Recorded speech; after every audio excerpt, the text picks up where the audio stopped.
Welcome to the Jill on Money podcast. It is Sunday, May 2nd. And today we are airing the second part of our interview with Gorick Ng.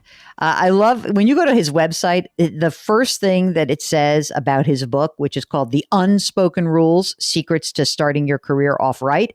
The first question is, you've landed a job. Now what? And he's got some really good advice about navigating your career. One area that is of particular interest to me is this delicate balance between trying to be enthusiastic, trying to show that you're there to work and roll up your sleeves, but not seeming like a complete kiss ass to your coworkers or even your boss, because no one likes a kiss ass. So in this segment, we're going to start with how you can balance your enthusiasm without being sycophantic. And then we go into more of the unspoken rules with Gorick Ng. How do you show your enthusiasm and put yourself out there without seeming like a pest or a kiss ass?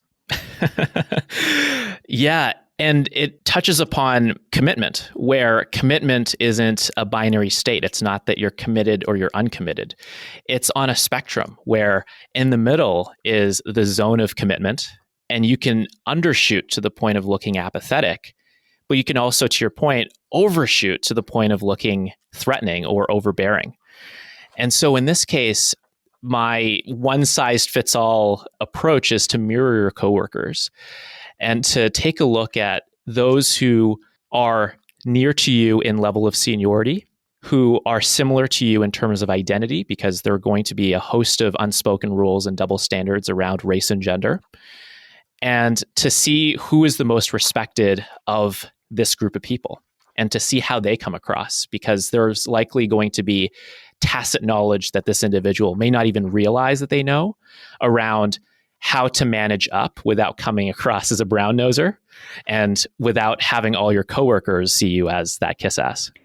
How do you know when it's time to leave a place? When I have conversations with folks about when it's time to leave, I think about it in terms of, what are you running away from and what are you running towards? And it's important to know both, where when it comes to what you're running away from, I call it the 3 Ps of people, place, and profession, where it's helpful to think about, what is it about the people that's making this a drag?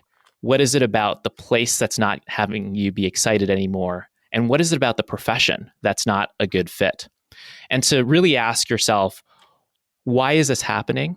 And to do a bit of a journaling exercise where maybe at the end of every day or every week, document what you enjoyed about that day or week, what you didn't enjoy about that day or week, and then to reflect over the course of several weeks, what are the patterns that you're observing? Are you noticing, for example, that you feel really tired when this type of project comes up, or whenever you're around this particular coworker, it's always a drag?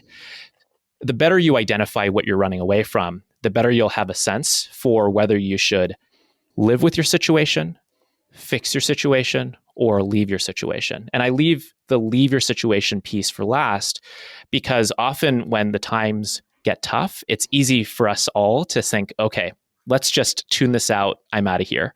But in reality, there are little ways for you to maybe even have a conversation with your manager about how to fix your circumstances before you pull the plug and call it quits.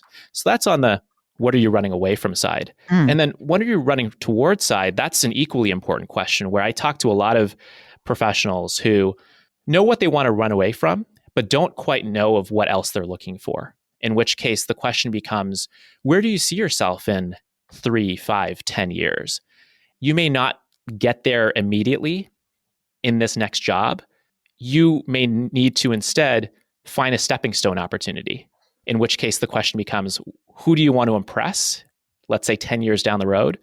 And what are they going to be impressed by? And what does that mean for you as you think about your next opportunity? I'm wondering from you, and you look at your own experience, where the son of a single mom who dropped out of school and, really was clawing her way to support you. And then you're in this rarefied environment of Harvard. The idea of having one foot in it and one foot out. How do you stay true to where you came from and also not lose yourself in that new world that you've entered into? These are a set of shower thoughts that come to mind on a daily basis. I find myself still very much struggling with this Venn diagram of how can I do well and how can I do good? And I'd like to think that this book project is the intersection of those two things.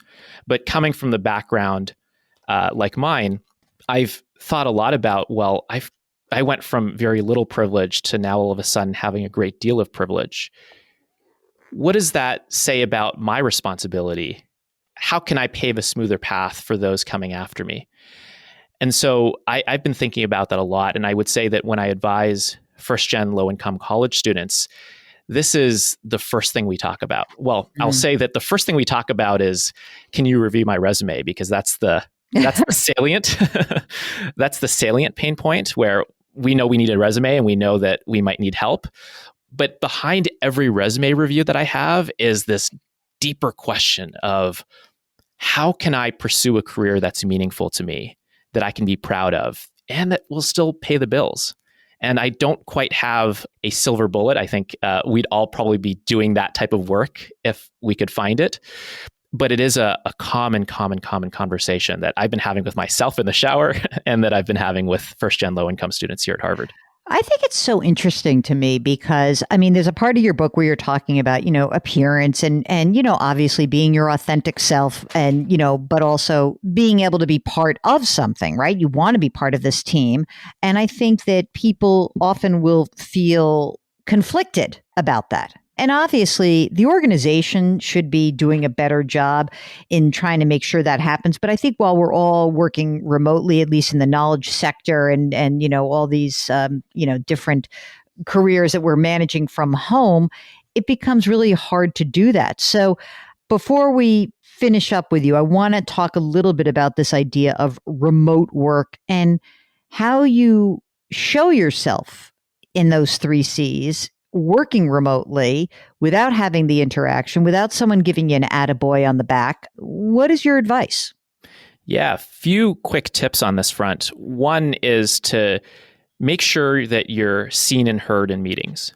If it's hard to speak up, type your response in the Zoom chat window. Make sure that you're not becoming invisible, because not only could you become quickly invisible by not speaking, but if there's a large enough room, you may be relegated to the second page of Zoom, in which case you're physically invisible. Oh my God. So there's a whole song and dance there of being heard, being seen, having your voice be heard, even if it's just in text form.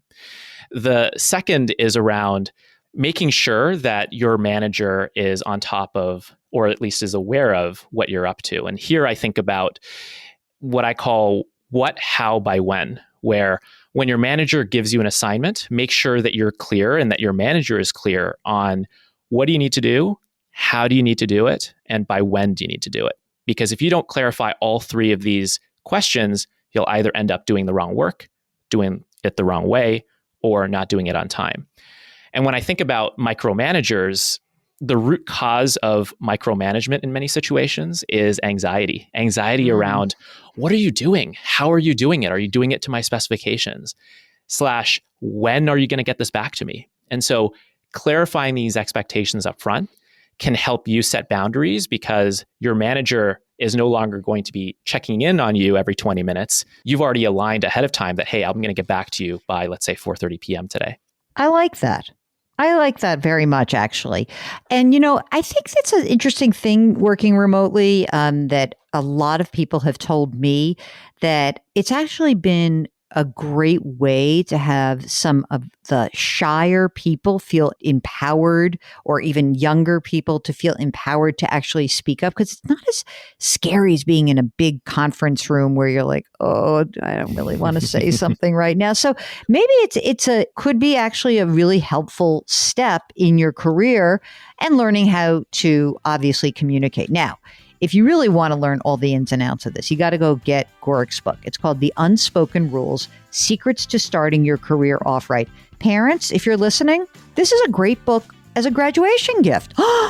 Oh my God. Yeah. Your kids are going to finish college and it will have been a very weird senior year, but I think this is a great book to do that. And read it yourself when the kids are done, because there are a lot of parts of this book that can be applied to all of us who are working. Okay. So remember that.